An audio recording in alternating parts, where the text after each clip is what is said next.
നമുക്കിന്നൊരു hammered flower art ചെയ്താലോ? ഇതിന് വേണ്ടിയിട്ട് ഹെവി വെയ്റ്റ് പേപ്പർ എടുക്കണം കേട്ടോ. നമ്മൾ വാട്ടർ കളറൊക്കെ ചെയ്യാൻ വേണ്ടി യൂസ് ചെയ്യുന്ന പേപ്പറോ അല്ലെങ്കിൽ സ്കെച്ച് ബുക്കിൻ്റെ പേപ്പറോ ഇപ്പോഴത്തെ പേപ്പർ എടുക്കുക. അതിനുശേഷം നമ്മളിഷ്ടമുള്ള ഫ്ലവേഴ്സ് സെലക്ട് ചെയ്യുക. അതിൻ്റെ മുകളിലൊരു പ്ലാസ്റ്റിക് ഷീറ്റ് വെച്ചിട്ട് ഹാമർ വെച്ചിട്ട് ഇടിച്ചു കൊടുക്കുക. ഫ്ലവേഴ്സ് ഇടിക്കുമ്പം ചെറുതായിട്ട് വേണം ഇടിക്കാൻ. ലീവ്സ് ഒക്കെ ഇടിക്കുമ്പം നല്ല ശക്തിക്ക് ഇടിച്ചാലേ ഇതുപോലെ പ്രിൻറ്റ് വരത്തുള്ളൂ. ഈ ആർട്ട് ചെയ്യുമ്പോൾ ചെറിയ ലീവ്സ് എടുക്കുകയാണെങ്കിൽ കുറച്ചുകൂടെ ഭംഗിയായിരിക്കും. ഹാമറിങ് കഴിഞ്ഞപ്പം ഇങ്ങനെയാണ് എനിക്ക് കിട്ടിയത് കേട്ടോ. ഫ്ലവേഴ്സിൻ്റെ ഭാഗത്ത് ചിലയിടത്തൊക്കെ പ്രിൻറ്റ് ശരിക്കും വന്നില്ലായിരുന്നു. അവിടെയൊക്കെ ബ്രഷ് പെൻ വെച്ചിട്ട് ഒന്ന് ടച്ചപ്പ് ചെയ്ത് കൊടുക്കുന്നുണ്ട്.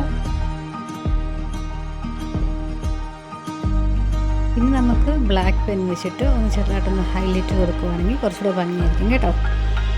നിങ്ങൾക്ക് ഇതുപോലത്തെ ആർട്ടൊക്കെ ഇഷ്ടമാണെങ്കിൽ ഒന്ന് കമൻറ്റ് ചെയ്യണം കേട്ടോ. ഈ വീഡിയോ ഇഷ്ടമായെങ്കിൽ ലൈക്ക് ചെയ്യാനും സബ്സ്ക്രൈബ് ചെയ്യാനും മറക്കല്ലേ. ബൈ.